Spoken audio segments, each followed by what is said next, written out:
Welcome, everyone, to the Hystericology podcast. I'm here, Elizabeth Beckmann, with Andrea Hanson, and we will be interviewing Valerie Martin, and we're so excited to have you here. And to just start us out the gate, tell us a little bit about yourself, what you're doing currently, and then we'd love to just have a deeper conversation with you afterward. Sure. Where to begin? I was born in Texas. No, I am a native Texan, and you can take the girl out of Texas, can't take the Texas out of the girl, even though Texas and my current home state, Tennessee, are at the cutting edge of stupid. I do have love for both. And I've been here in Nashville for about 11 years. Started in residential and then private practice and then into group practice. And then now I'm sort of spreading my little therapist wings into the online world and coaching and content creation. And I've podcasted on and off over the years and have kind of recently rebranded my podcast as well. So lots of irons in the fire, typical Enneagram 7. So tell us a little bit more about your Bad Bitch podcast. Where did your inspiration for the name come from? What makes you a bad bitch? What makes a person a bad bitch in general? Great question. Yeah. So Bad Bitch Therapist podcast.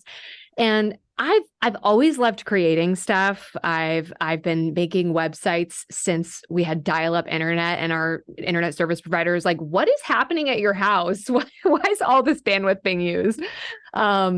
And so I love making stuff, and I've dabbled over the years. And then when I had this idea in December of like, this is the thing that feels so resonant and so aligned with me, is I don't just want to talk about like one clinical issue all the time, but really the persona that I feel like I bring into my sort of secret sauce as a therapist and as a coach is that sort of bad bitch energy. And to me, that means like being really unapologetically yourself, owning your weirdness, owning your quirks.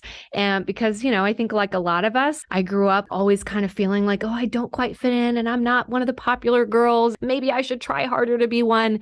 So that freedom to just be like, I'm going to be who, can I curse? I guess you said Go bitch ahead. already. Okay. Yeah. I'm like, I'm going to be who the fuck I am. And owning that, finding that kind of experiential confidence, knowing that I don't have to wait to feel a certain way inside before I can start to act that way in my life, being assertive, setting boundaries. I'm just, all of that is to me bad bitch energy. And it's important to acknowledge too, that that's not mutually exclusive with vulnerability, with needing support, all of that stuff too, right, is all part of the picture.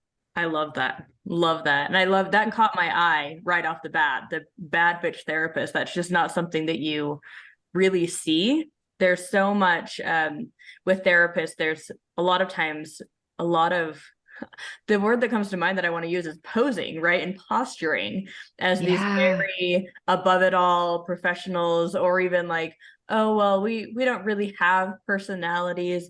So that's what I'm curious about, is what was your journey into that space and being able to claim that space? What barriers did you overcome, both internally with your own thought process and externally? How did you get over those barriers? How did you overcome them? It's still happening, as everything. It's a process. But owning that, it's so funny that we're having this conversation today, because I just had a call a couple hours ago with my sort of business coach, Callie, who's amazing. And we were talking about leaning into this brand, leaning into myself and my energy as a big part of what I have to offer. And I was kind of joking. I was like, oh, I'm totally going to make some of these TikToks where I sort of contrast the therapist who's like, yeah. Oh, let me hold that space with you. Right. And then me just coming in and be like, oh my God, are you freaking right? Like just this boldness.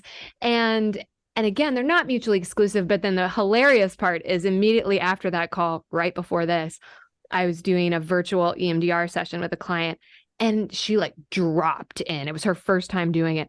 And I was there and I was like, yeah.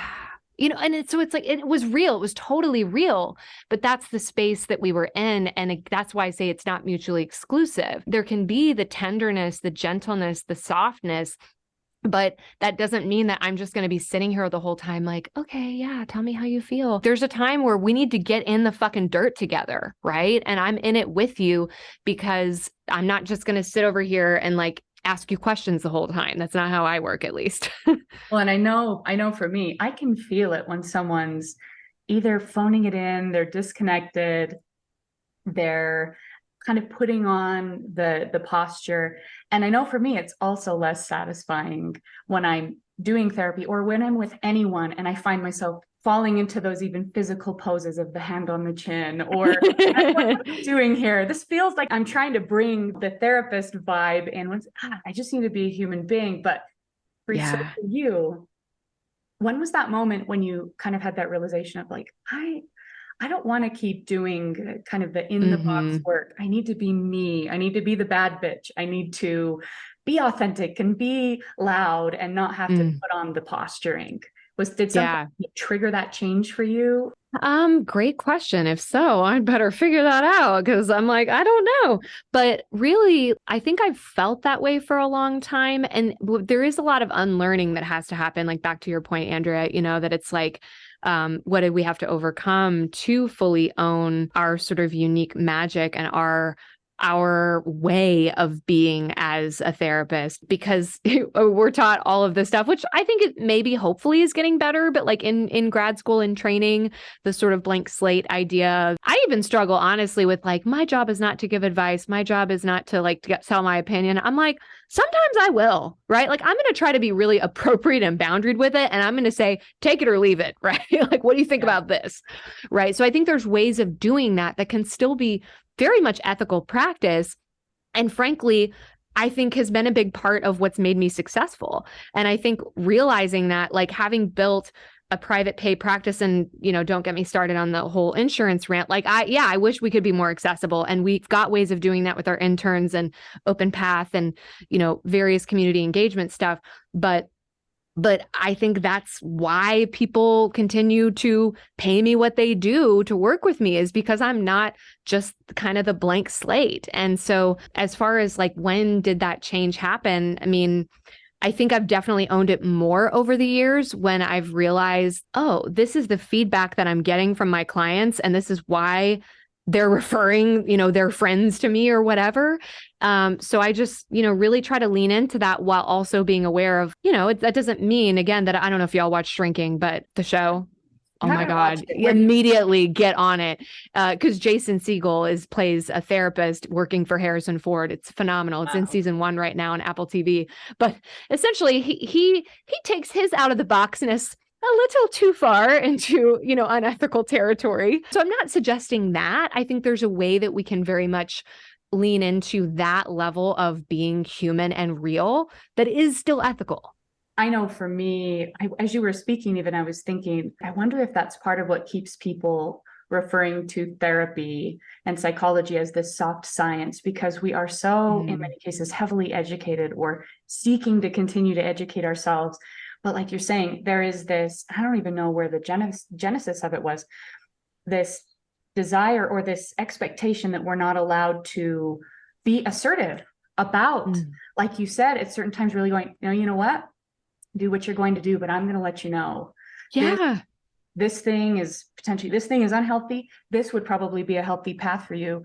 And I've thought about that too. And I had a teacher who once gave me a hard time about it, where I said, we almost do need a little bit of salesmanship for that ability to be really effective narratively, because sometimes you have to help a client get the buy-in of seeing the value of what you're presenting. But anyways, I was thinking about that while you were talking, and wondering how has your experience of being a therapist or just being a human being improved since being more assertive, not feeling like you have to be so tender or careful about not assertively asserting things versus just saying it and not being afraid to say it?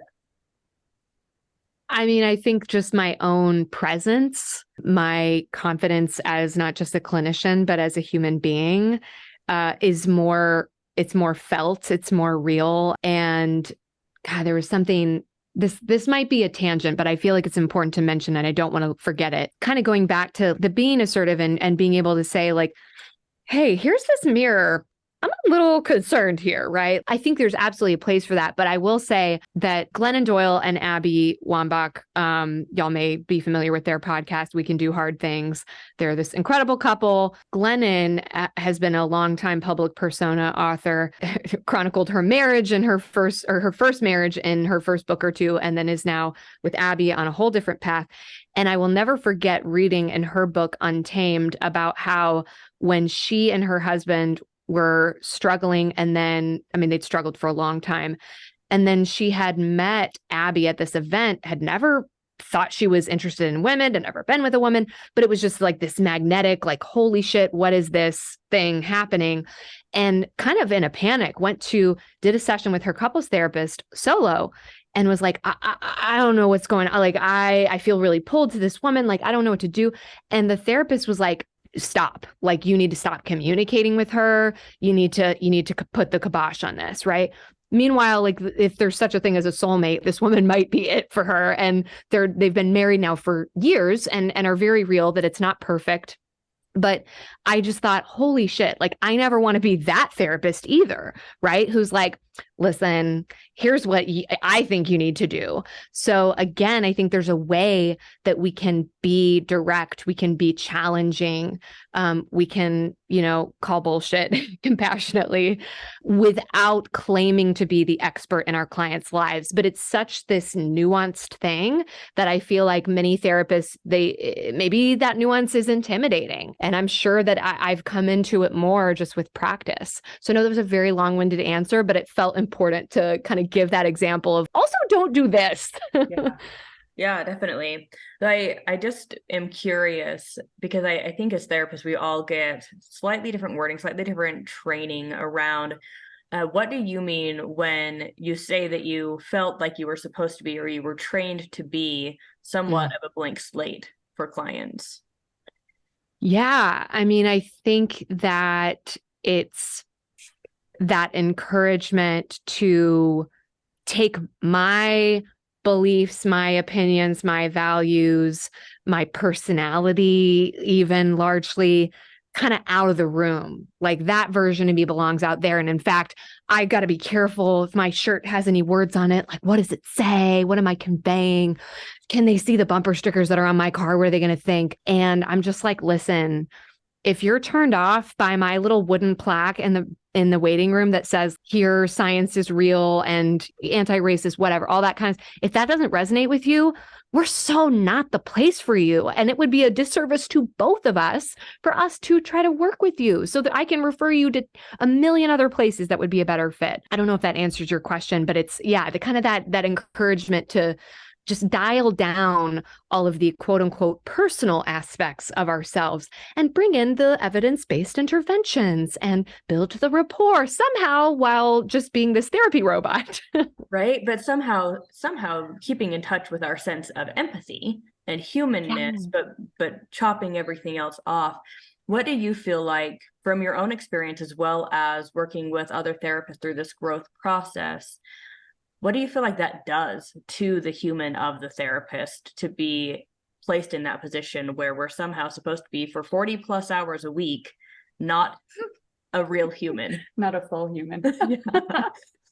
Yeah, well, I'm just going to keep quoting Apple TV shows, but like, it's like the hyperbole of Severance of like, okay, cool. So I guess I'll just be like myself outside of here, and then I'll be some other thing here. And that kind of bifurcating, like, there's a reason why it's this kind of sci-fi idea. Like, it does not work well in reality. Maybe in theory it sounds good. Like, oh, I can just be this unbiased, warm, compassionate presence, but that's not fucking real.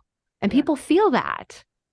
Well, and I think too, it's so strange. We've talked about this before, just not even on the podcast, but outside of it, how we're always in different industries, like with the body and the mind, kind of separating them, even though they're intrinsically connected. Like, well, there's your medical and there's your mental health. It's like they're one and the same. Right.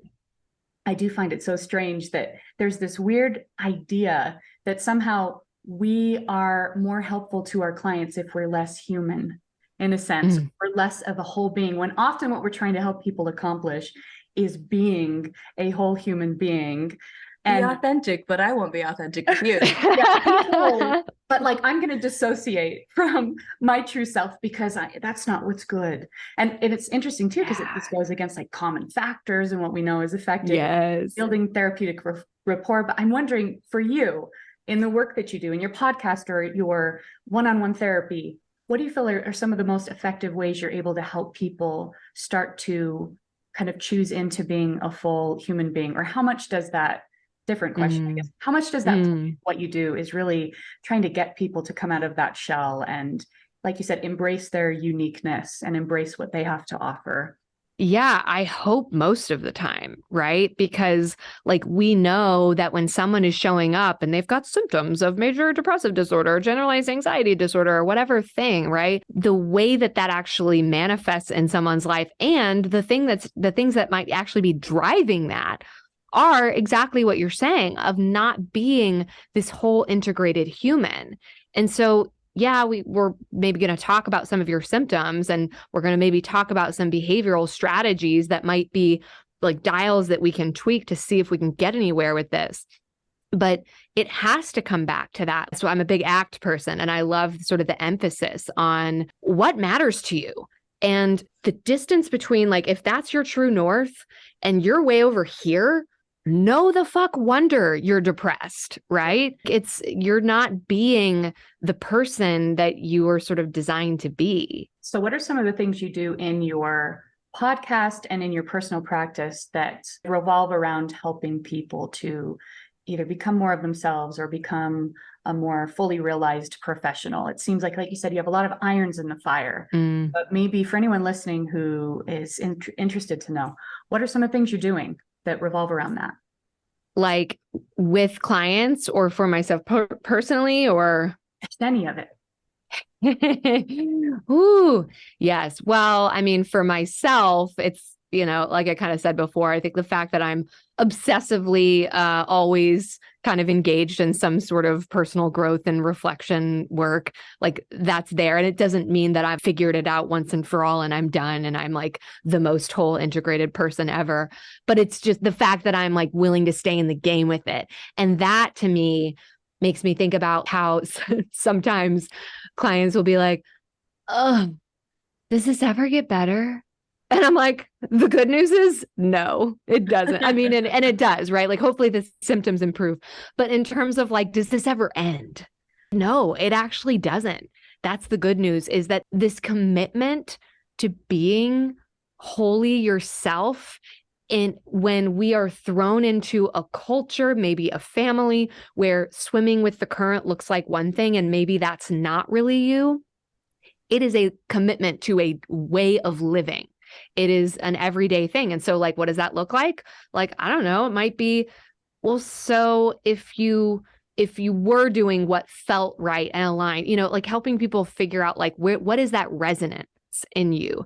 And when does that dissonance show up? When can you feel like, this is not quite it. This does not, like, I'm definitely doing this because of people pleasing. Okay.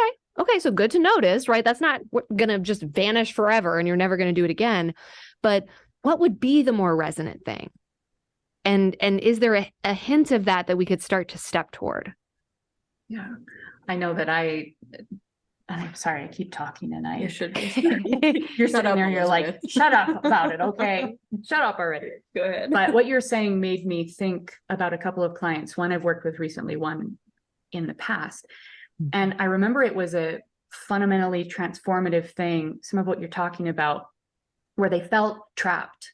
They were moms in particular, and they were like, well, I can't, I have to be here.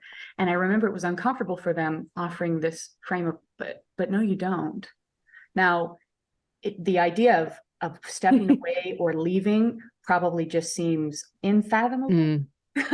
But it was an interesting thing when they were able to realize, oh, I'm staying and I'm choosing to stay. Yes. I could be choosing to go, but I'm choosing to stay. And they were still doing the same act, that thing that they felt, I have a responsibility here of caring for my children, but they were able to do it from this place of empowerment, of choosing to be here. And anyways, that's something I wanted to share, that what you were saying made me think of, because sometimes being more of our true selves, I think, is not just like transforming everything we do, but like you said, if what's driving us is something that's out of sync with our values or what matters to us, sometimes it's finding, even mentally, emotionally, a driver that's more true to our true north. And it's like for these moms, it wasn't about stopping being a mother. It was just knowing, oh, I have empowerment in the choice. And that transformed everything. Along that same line, it's I've seen quotes lately, or I've heard things that are supposed to be meaningful or motivational along those lines of, you know, if you are a person who is strong, then somehow you went through things and like you didn't have any choice in becoming that way, or something like that. And with my practice, in my opinion, there is always a choice. You do always have a choice. And it takes away that sense of empowerment if we say, or if we allow clients to believe, oh, well, I got to where I am today because I was just in these situations and I just had no choice. No, you absolutely had choices, and you chose in a way that either aligned you or disaligned you with that deeper sense of self, that meaning and purpose, that true north. And then from there, that's where different symptoms can arise. And I'm so curious, burning question within me, because of a little blurb on your website and also just the way that you're phrasing everything so far. I want to hear your spiel on diagnoses. Ooh, yeah. Diagnosis culture. Sure. The part one is like, oh, I am out of practice because I've never taken insurance. And so I'm like, thank God I don't have to be like, well, I guess it's time for differential diagnosis. I mean, there are times where I feel like diagnosis can be helpful. For instance, if someone's got some OCD stuff going on, or they've got relationship OCD and you're just like continuing to get them stuck in that reinforcement pattern, that's not helpful. But largely, what are we doing with diagnosis? It exists to sort of fulfill this role within the managed care system. Even the name of that is gross. It puts the emphasis on the symptoms and not figuring out like what's really driving it, the systemic levels of what's driving it. It's very individualistic, right? And so if it helps to normalize and validate some of like your experience or the things that are challenging for you, I'm not super identified with like the ADHD diagnosis, but like I resonate more with like squirrel brain, even though on paper I, meet diagnostic criteria. It's still just like, if that helps you to be kinder to yourself about it, fine. But ultimately at the end of the day, there's a lot that's harmful about that sort of diagnosis culture too. What do you find harmful about it? Well, that it puts people in boxes. There are times that I think people, while again, there's that value of like, hey, if it normalizes and helps you feel kinder to yourself, then it's great, use it. If it helps you get better treatment, there's that kind of logistical thing. But there are times where people kind of latch onto it, like, oh, well, I'm just ADHD, so this is just how I am, or I'm just this. And it's like, okay, great. That's called a fixed mindset, right? I'm not saying that if you work hard enough, you won't have ADHD anymore, but is just being so attached to that narrative actually helping. But more than anything, I think the biggest harm comes from the treatment machine itself of going like, okay, well, this patient has major depressive disorder and therefore they need, this medication and they need 10 sessions of cognitive behavioral therapy. And then we think they're done. Right. Right. Yeah. Or even that the idea that this is an illness that you will have for life. Something that really bothers me about the diagnostic system is that it got so integrated into society in the wrong way. There is no scientific evidence that diagnoses are based on a chemical imbalance. Yes. It was all based on pharmaceutical campaigning that was done a couple decades ago.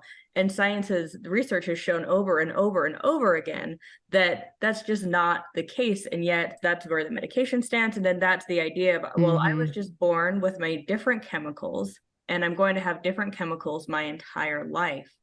When in reality, it's more of a case from the understanding of research at this point that maybe there are systems of your brain that are underdeveloped and need some nudging in the right direction through some different various activities or different modalities that can be used through therapy. Maybe some medications can help motivate you to be able to accomplish those modalities, techniques, or activities. Yeah.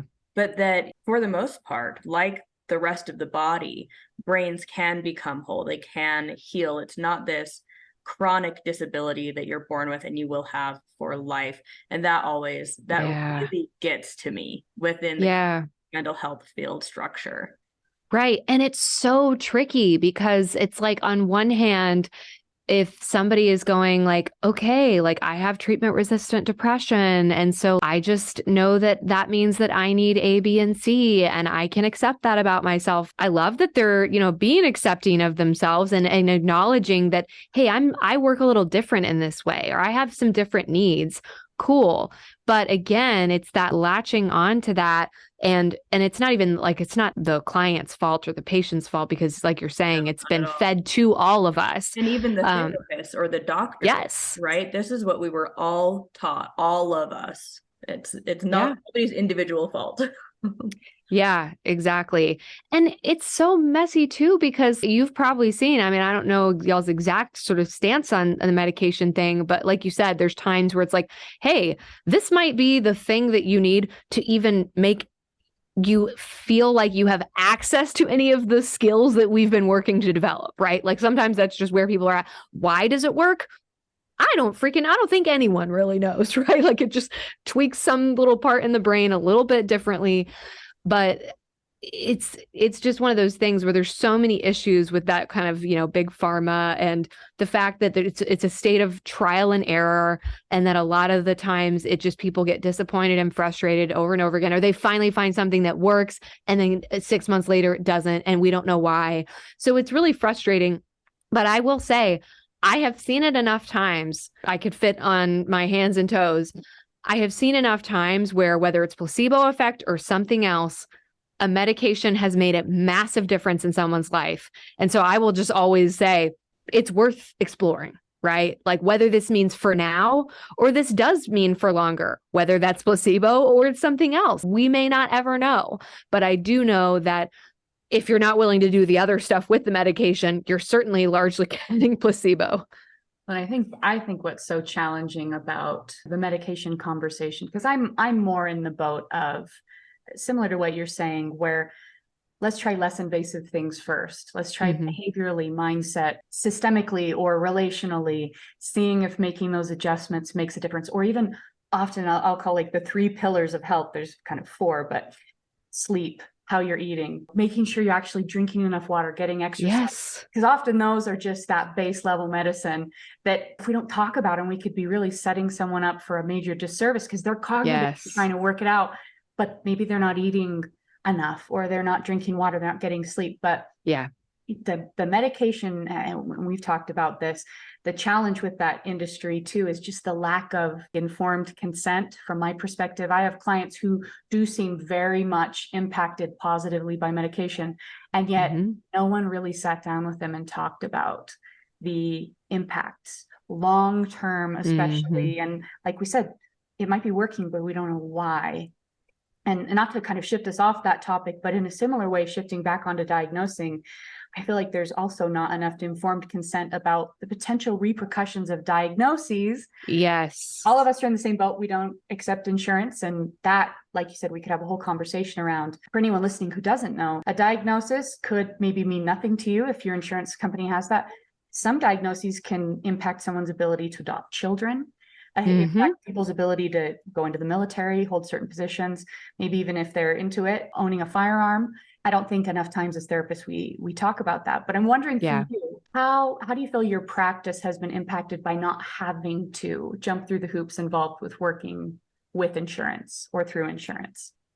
I mean, it allows us to work much more flexibly because, we don't have the fear of, and frankly, like I'm speaking a little bit with just sort of like the horror stories that I've heard. So I don't know the specific ins and outs of how it all works. I mean, I know there's these like things called clawbacks where it's like, oh, we paid you. Just kidding. We're going to take that back. Like, ooh, that's just a gross word. That's scary. But yeah, so look, to a degree, some of it is a bit, I'm guessing a little bit, but But I do know, I mean, when I worked in residential, absolutely, there were times where we would, as the clinicians, would be providing information to, luckily, I didn't have to usually talk directly to the client's insurance case manager. We had the go-betweens of our utilization review people who would say, well, here's all the clinical data. Here's why they need more days. Here's why they're not ready. And still, I mean, you guys know, people will get discharged because insurance is like, well, we think you're ready. And the clinicians are going, absolutely not. They are not ready. Yeah, right. And so that's just really, yeah. Right. And so like, I don't know how much that happens on an outpatient basis quite to that level, but I do know that it happens where it's like, okay, we think you've had enough sessions now. And it's like, that's actually not your purview. And I will say the one time that I had to directly take one of those calls with an insurance case manager, because UR was like out for the day or something, the guy made me cry. He was like, just coming after me with these questions. And I'm just this like, at the time, I don't know, 27-year-old therapist. And I'm just like, I'm giving this strong clinical data for why this person's not ready to discharge. And he's just hammering me. Well, why aren't you doing this? And why aren't you? And I'm just like, I'm going to hang up on you. You are rude. So anyway, going back to your question of why, what it's like to practice outside of that system. I mean, yeah, I think that it's better client care and it sucks to say that because I don't want to be gatekeepy in the other sense either of discouraging people from trying to use their benefits if that's what they need to do for their therapy. But is it going to potentially impact the care that you get? I think it can, and that sucks. Especially I think with what often people won't know is the low compensation rates. So where, often therapists seeing clients where they are being seen and the treatments covered by insurance are in these clinics where their schedules are just packed to the brim. Yep. Because the company wants to make sure they're making enough money to pay all the overhead staff plus the therapists. And so it's a challenging dynamic. We've both had experience, Andrea and I, working in insurance settings and then now being in the private practice realm. Yeah. And it's definitely, I feel like night and day difference. Much better. Yeah. Difference. And I would say too, that like to that point of, the reimbursement rates are so low, like obviously nobody wants a burnt out therapist. That sucks, right? Like how much are they really going to be able to help you? So we need to be making a living wage and, hopefully one where we can take reasonably good care of ourselves. And if insurance makes that to where I have to see twice as many clients, the quality of care and quality of my life, it might suffer as a result. But the crazy thing about it is how variable it is from one freaking city and state to the next, right? Like you'll talk to therapists in one state or city who's like, oh, our reimbursement rates are actually pretty good. And so maybe most of the therapists there take insurance. But then, 2 hours down the road, that's like here, almost no one I mean, I know there are therapists in town who do, but the people that I know do not. And so it's just the fact that it's that variable makes it really confusing for the consumer. Yeah. And I think it gatekeeps treatment from people who need it pretty desperately, or I don't want to say the most, but need it pretty desperately. Yeah, it definitely does. And it's unfortunate because the client doesn't know the difference. No therapist is entering the room that I know of and saying, just so you know, I see just like 70 clients a week and I am so burnt out. So I am going to be here with you, but I'm not going to. But not really here. Yeah. And I might not remember your name. Like, consult the schedule right before. We talked about how sad it is sometimes certain overburdened therapists. It's like they don't even remember the client session to session. And then you're like, how are you even doing meaningful care? The horror stories. Yeah. It's like assuming this is the professional and this is what they're supposed to be doing. And it's so hard. But I'm curious. So for you in your practice, you run a group practice for therapy, and then you also do coaching. What is it that you do on the coaching end? On the coaching end, and I've done like a smattering of kind of informal coaching over the years. And that's been, I mean, if someone finds me online and is like, I would love to work with you, and we chat and I'm like, subclinical symptoms, right? Like wanting to work on goals, wanting to work on some subclinical stuff. Cool, let's do it. I'm working with you as a coach, not as a therapist. I'm not practicing therapy outside my state lines, right, of where I'm licensed. So in a way, it's been a lot of honestly overlap. I think sometimes when you ask people, therapists or coaches, the question of what's the difference between coaching and therapy, yes, obviously there are differences, the biggest one being acuity. But I think sometimes in an effort to like either cover their ass or like, I don't know, feel legitimate, that difference is maybe embellished a bit much. Are there life coaches who get out of their lane and are doing trauma work and probably shouldn't be? Absolutely, that happens. But with therapists, like, we kind of have the benefit of, as long as we're practicing ethically within our sort of geographic bounds, I can do coaching in any therapy session I want. So there's not a huge difference in that capacity, but I'm working on getting into the type of coaching work has more sort of structured containers, which is really exciting to me because I do a lot of long-term therapy with folks. And, it's not usually because they're super high acuity, but people who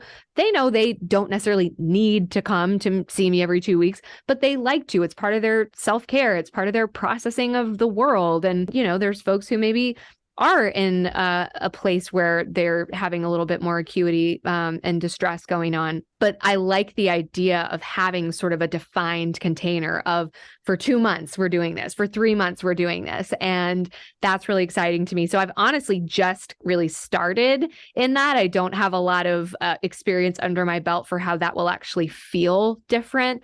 But it's interesting because there's the therapy side of me that's like, well, we need to be realistic and know that we're not going to solve all the world's problems. We're not going to reach every single goal in this period of time, right? That would be a managed care kind of thing. Like, you need to be cured of your depression in 12 weeks. But I do want to play with that idea of like, let's try to set some reasonable goals of what we could accomplish during this time frame, and let's move through this sort of these specific steps or these parts of the system that I've identified are going to be successful for almost anyone with this type of goal. And that's just really exciting to me. So that was, I keep giving long-winded answers. I'm sorry. I love it though. I love hearing your thought process. And I do a short-term process as well. It's 7 sessions. And I love it. I really found that the clients get what they need, and I really enjoy the entire process. And then I send them on to work with whatever other specialist they want. Maybe it's a marriage and family therapist next. Elizabeth is a marriage and family therapist. Cool. That's why I'm pointing at her. But or maybe they want to go on to see a Reiki specialist, whatever it is for them. And I've just really loved it. So I hope that you're able to explore it thoroughly and love it as well, and just being open with figuring out what that process is. It's scary. It was scary for me starting out because, as therapists, we're not going to make guarantees, right? Yeah. Unlike a lot of the life coaches that you'll see, untrained people who are saying, you're going to get these guaranteed results. We're not going to do that. So how do you even go about selling, or how do you go about marketing, or getting that kind of stuff started? It was scary. It was tricky. But what I found is that when you just get started and trust that you have all of those years of experience under your belt, you're going to be able to figure out how to give each client the biggest bang for their hour and for their buck. Right? It's going to happen. And great things end up occurring when you both know there's a deadline. There's a time that it's all going to stop. So there's this extra sense of, okay, I'm going to get it all done. I'm going to be motivated. I'm going to totally go for it. It's really incredible. That's awesome. I want to just comment on that for a moment, that I think that it's really important, especially for any therapists hearing this, that you don't have to go into coaching to have that flexibility to play with ideas like that, to say, I have a 7-session process, or I only do intensives, or whatever it is, or I only do the trauma therapy and I work concurrently with other people for the other stuff. Like that's inspirational to me to hear that you've given yourself that freedom to define what your work looks like. And again, you wouldn't have that freedom if you were in a setting that was insurance-based. So it's another thing that allows clinicians to really do the work that they feel is most effective and most life-giving for them. You got to be working outside of that system. So a question for you from what you just said, what is most life-giving to you? What really fuels you to work on, or the type of clients or the types of issues that really resonate with, like you said, what gives you that energy and that life fuel? Yeah, I'm still trying to put the language around this right now because this is my current challenge with my marketing stuff. But I think what I'm getting to is the people who I'm most excited to work with are ones who are motivated, are go-getters, even to the point where they might be a little too exacting of themselves, a little too hard on themselves, but they're also stuck. They're also in their own way, whether it's because they're going a million directions, they're afraid, they're, need to work on some of the underlying stuff. And so it's like, how do I simultaneously not be hard on myself and yet actually have more success in getting to the thing that I want to get? How do I keep my own word to myself and actually be able to develop that self-trust instead of being like, here I go again. I'm back on my bullshit. I'm not doing the thing I said I was going to do. So making it human scaled, like we have to work within reality and our limitations and our trade-offs.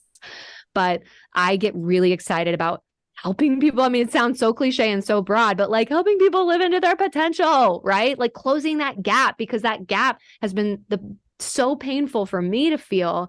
And so when I feel like I'm doing the work of narrowing that gap myself now, and I'm like, yes, this feels so good. It's about time.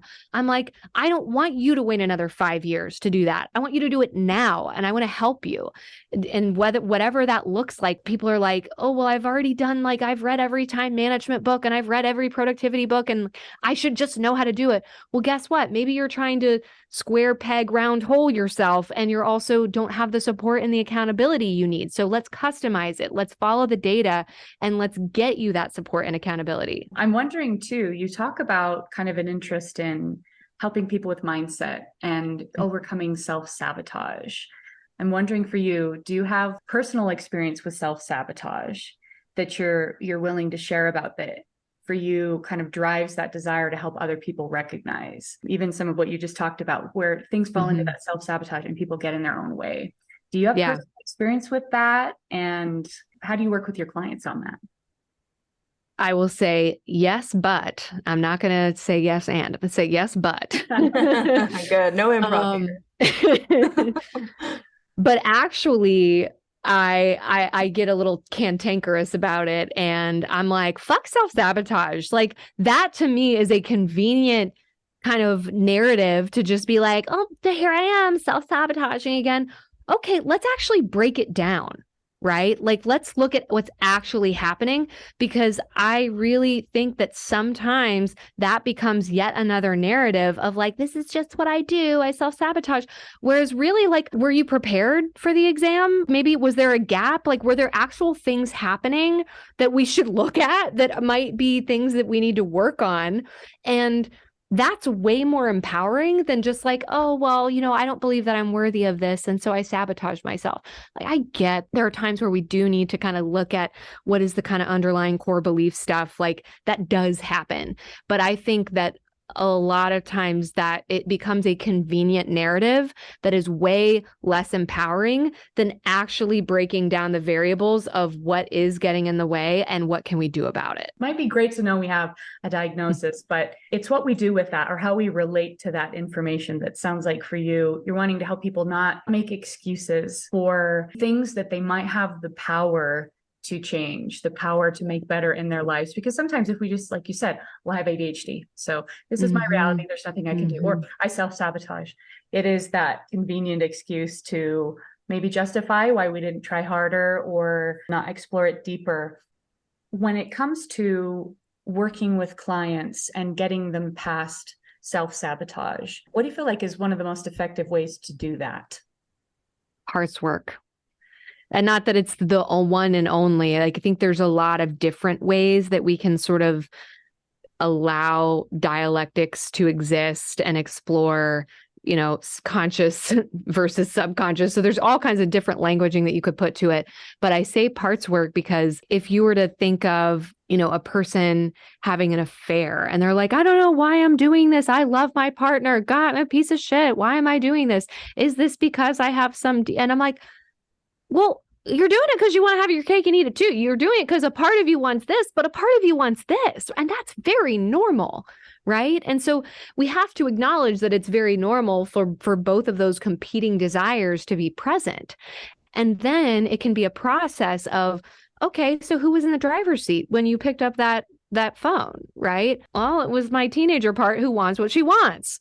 Okay, like we can notice that, and hopefully we can be loving toward that part and understand what that part needs. And is there a way that part can get that need met that isn't out of alignment with your values as the wise adult, right? So I feel like that's a really effective way for helping to make space for, when self-sabotage is happening, that's exactly it, is there's competing motivations and competing desires internally. So how can we acknowledge all of that and then cultivate that ability to access and align with what does my wise adult self want and want to do in this situation?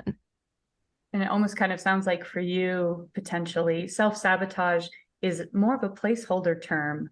It's once you get deeper into the parts work and you realize what's driving it, there's probably something far more meaningful and far more helpful to call whatever's going on for you versus I just self-sabotage. Exactly. And you get into the weeds of it.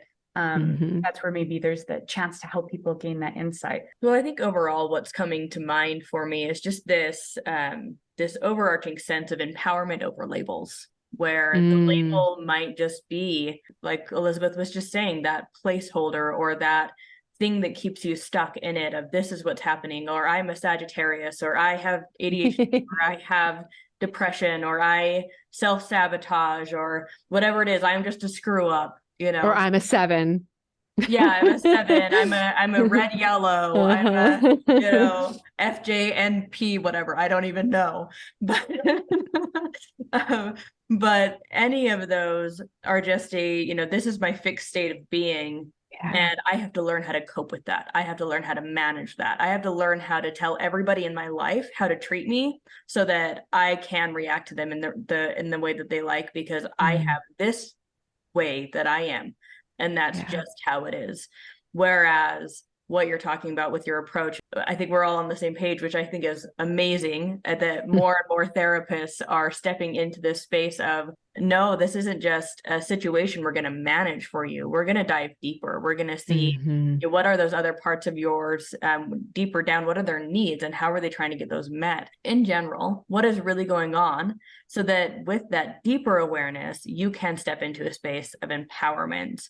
I love that. I love that. So for anybody who's listening, who wants to be able to find you, how can they do that? My little link tree, linktr.ee, the link tree /VALKAY Martin, Val K. Martin. That's got all my Bad Bitch Therapist stuff. It's also got all the Gaia Center stuff for my practice here in Nashville, and also badbitchtherapist.co/private podcast, that soon, and hopefully by the time this airs, this link will be live, that I'm about to create a private podcast series called What Your Therapist Won't Tell You. So it'll be a limited episode series that I'm super excited about. And then the last thing that I want to just touch on briefly too, kind of with the coaching versus therapy thing, is as much as I do see the value in the boundaries and the lack of sort of dual relationship, we're not having a friendship here with therapy, when you're working on some of the things that you work on in that space, totally understand that.